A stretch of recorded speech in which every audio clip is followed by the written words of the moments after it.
नमस्कार, स्वागत है आपका अजीत अंजुम जी के यूट्यूब चैनल पर। मैं हूं अशोक वानखड़े। जो डर था वही हो रहा है। एक तरफ राम नाम के जप से पूरे देश को राममय करने का प्रयास भारतीय जनता पार्टी, राष्ट्रीय स्वयंसेवक संघ, विश्व हिंदू परिषद, बजरंग दल और असंख्य संघ और बीजेपी के सेल्स, मतलब जो अलग-अलग प्रकोष्ठ है, वो सब काम पे लगे हुए हैं। प्रधानमंत्री पिछले 1 सप्ताह से सब काम छोड़ के मंदिर-मंदिर जा रहे हैं, अनुष्ठान पे है। 22 तारीख को रामलला की प्राण प्रतिष्ठा और फिर उसके बाद 2024 के चुनाव में उसको पूरी तरह से कैश करने का एक रोड मैप। दूसरी ओर देश की वास्तविक समस्या को उठाते हुए भारत जोड़ो यात्रा 2 न्याय यात्रा के नाम से 14 जनवरी से मणिपुर से शुरू हुई राहुल गांधी की यात्रा 20 मार्च को मुंबई में पूर्ण समाप्त होगी। 6,713 किलोमीटर, 15 राज्य, 110 जिले, ये इसका प्रारूप है। और राहुल गांधी की हर सभा अभूतपूर्व भीड़ खींच रही है और इससे कहीं ना कहीं सत्ता पक्ष के सामने एक चुनौती दिखाई दे रही है। तो वही हो रहा है जो अपेक्षा थी। मणिपुर से मणिपुर में जब यात्रा शुरू हुई तभी अड़ंगे लगने शुरू हो गए थे। बड़े मुश्किल से मणिपुर से यात्रा शुरू हुई। सरकार प्रशासन ने जितने अड़ंगे लगाने थे लगा लिए, लेकिन यात्रा जो थी राहुल मानने को तैयार नहीं। और यात्रा निकल के जब आसाम में प्रवेश कर गई तो कल आसाम के मुख्यमंत्री हेमंता बिस्व शर्मा ने पत्रकार वार्ता लेके राहुल गांधी को, मतलब इन तमाम यात्रियों को धमकाते हुए कहा कि ये आसाम है, यहां आपको शहरों में आने की अनुमति नहीं होगी। आपके रैली से, आपके इस रोड शो से, आपके इस यात्रा से जब ये शहर से गुजरेगी तो नर्सिंग होम्स है, मेडिकल कॉलेजेस है, वहां तकलीफ होगी, लोगों की तकलीफ होगी, भीड़ बढ़ेगी।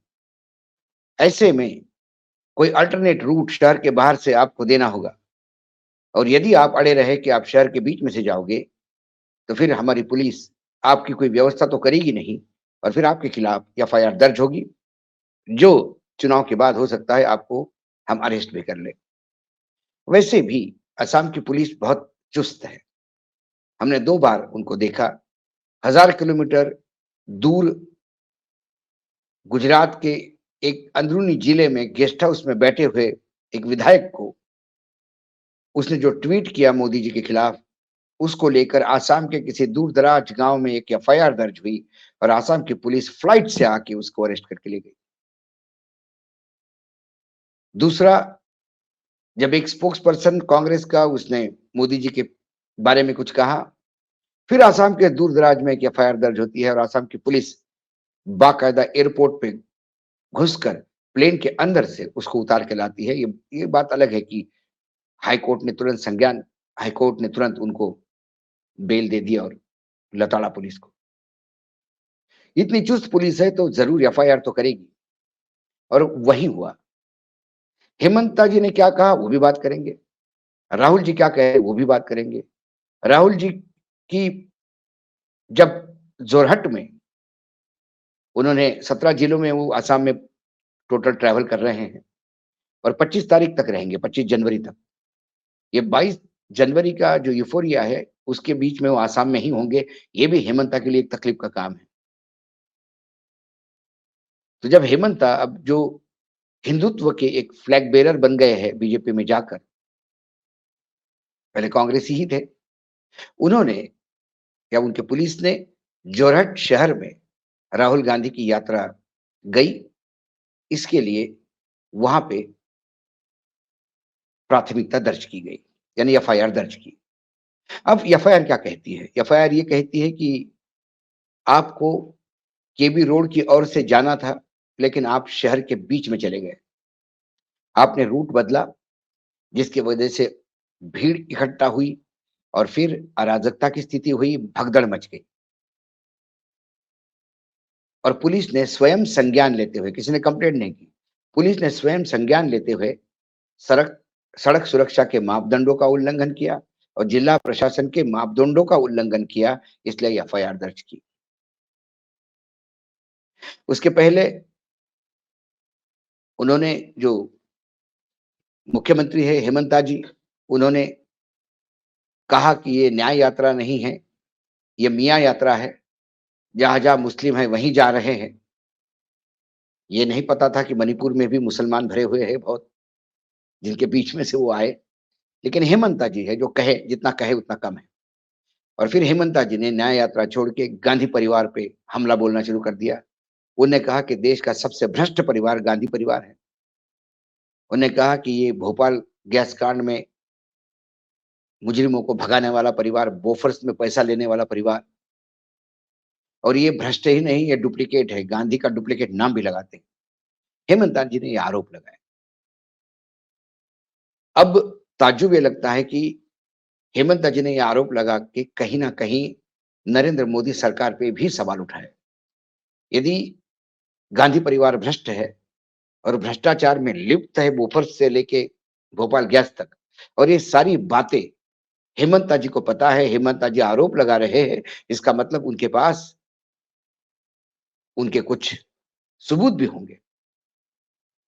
और इतना सब कुछ होते हुए और एक 56 इंच की सीने की सरकार जब दिल्ली में बैठी है, तो अभी तक भोपाल गैस या बोफर्स में जो आरोप लगाए हेमंता ने, उस पे गांधी परिवार जेल में क्यों नहीं है, ये सवाल है। ये सिर्फ बोलने के लिए बोला जाता है। लाल डायरी राजस्थान में बोली जाती है, चुनाव के बाद उसका कोई जिक्र नहीं। 500 करोड़ का एफिडेविट चुनाव के बीच कांग्रेस के मुख्यमंत्री के खिलाफ आता है, चुनाव के बाद उसका कोई जिक्र नहीं। क्या ये बदनाम करने की एक साजिश के तहत लगातार हमले किए जाते हैं? यदि वो भ्रष्ट है तो फिर रास्ते पे क्यों है? अंदर क्यों नहीं? और यदि अंदर नहीं है तो फिर भ्रष्ट कैसे?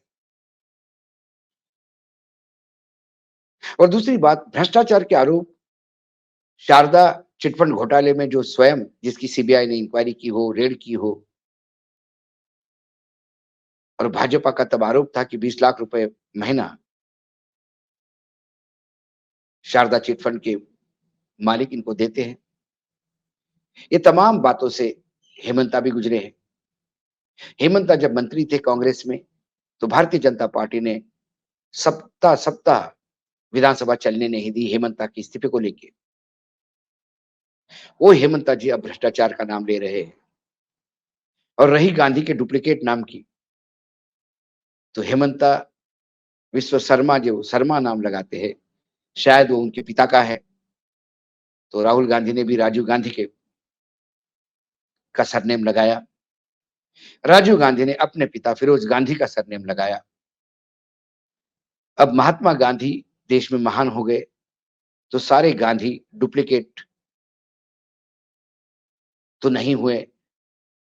एक नरेंद्र मोदी इस देश के प्रधानमंत्री हो गए, तो देश में तमाम मोदी सरनेम वाले लोग डुप्लीकेट तो नहीं हुए। लेकिन फिर हेमंता जी को तो पुराना हिसाब चुकाना है राहुल गांधी के साथ, इसलिए वो लगातार हमलावर है। इस एफआईआर से ये बात तो तय है कि 25 तारीख तक ऐसा ही घमासान जिले-जिले में एफआईआर, शहर-शहर में एफआईआर दर्ज होगी। और जितनी एफआईआर दर्ज होगी, उतनी ही भीड़ उमड़ेगी, क्योंकि भीड़ भी जानती है कि इसी असम में, इन्हीं शहरों में कभी नरेंद्र मोदी, तो कभी अमित शाह जी, तो कभी जेपी नड्डा जी, इनके भी रोड शो हुए हैं। तब क्या नर्सिंग होम और मेडिकल कॉलेजेस रोड शो के लिए शहर के बाहर शिफ्ट किए जाते हैं, ये सवाल भी जनता पूछती है। कुल मिलाकर जितने एफआईआर ज्यादा होंगे, वो इस बात का सबूत होंगे कि राहुल गांधी की इस न्याय यात्रा को भयावह सफलता मिल रही है। और इस सफलता का ही बौखलाहट है कि लगातार एफआईआर पे एफआईआर दर्ज हो रही है। यदि ऐसी एफआईआर दर्ज होने लगी, तो फिर पूरे देश में शायद ही कोई नेता बचे जिसके खिलाफ एफआईआर नहीं होगी, क्योंकि चुनाव के दौरान सारी रैलियां शहर में होती, जहां मतदाता है वहीं लोग पहुंचते हैं। अभी रोड शो किया अयोध्या में मोदी जी ने, तब भी तो वो शहर के बीच में ही थे। लेकिन फिर न्याय यात्रा की शुरुआत मणिपुर से ही एक भोकाल बीजेपी के लिए खड़ा करते हुए शुरुआत हुई। मणिपुर में ना नुकुर करने के बाद परमिशन देनी पड़ी और आसाम में मुख्यमंत्री हर शहर में एफआईआर दर्ज करेंगे और यात्रा चलती जाएगी। चुनाव के बाद क्या होता है, एफआईआर दर्ज होती है, सारी एफआईआर एक जगह होती है, हाईकोर्ट जाते हैं, ये तो बात की बात है। लेकिन अब ये एफआईआर का सिलसिला जारी रहेगा। कांग्रेस रूल्ड स्टेट्स में भी जहां बीजेपी के नेता जाएंगे, वहां उनके खिलाफ एफआईआर होगी। ये एक अब नया टूल लोगों के हाथ में मिल गया है और ऐसा ही सभी राजनीतिक दलों को एक दूसरे के यहाँ बंगाल में जब रोड शो होगा तो फिर ममता, ये बंगाल में रोड शो में तो हेमंता जी भी जाएंगे, तब बंगाल में भी तो अस्पताल होंगे और बंगाल में भी मेडिकल कॉलेज होंगे। और यदि शहर के बाहर ही रोड शो करना है तो फिर मतदाताओं को लुभाओगे कैसे? राहुल गांधी भले ही कहे बार बार कि ये न्याय यात्रा है, मैं लोगों से समझना चाहता हूँ, इससे राजनीति का कोई लेना देना नहीं, लेकिन सभी जानते हैं ये राजनीतिक दल यदि कोई यात्रा निकालता है तो उसके राजनीतिक मायने ही होते हैं। और राहुल गांधी ने भी उतनी ही ताकत से हेमंत विश्व शर्मा पे हमले किए। उन्होंने कहा कि असम सरकार बीजेपी की रूपी नफरत की खाद पर उपजी हुई सरकार भ्रष्टाचार की फसल है। बीजेपी रूपी नफरत की खाद से उपजी भ्रष्टाचार की फसल है और हेमंता जी पूरे हिंदुस्तान के सबसे भ्रष्ट मुख्यमंत्री हैं। लेकिन पैसे के बल पे या भ्रष्टाचार के बल पे असम का मतदाता कहीं किसी के ट्रैप में नहीं आता। मैं न्याय की लड़ाई लड़ रहा हूं, देश के सामने जो समस्याएं हैं उनको जोड़ने का प्रयास कर रहा हूं। लेकिन राहुल गांधी की यात्रा की सफलता मुझे लगता है हेमंता जितने बौखलाते जाएंगे, जितनी एफआईआर ज्यादा दर्ज होगी, उतनी यात्रा की सफलता मानी जाएगी।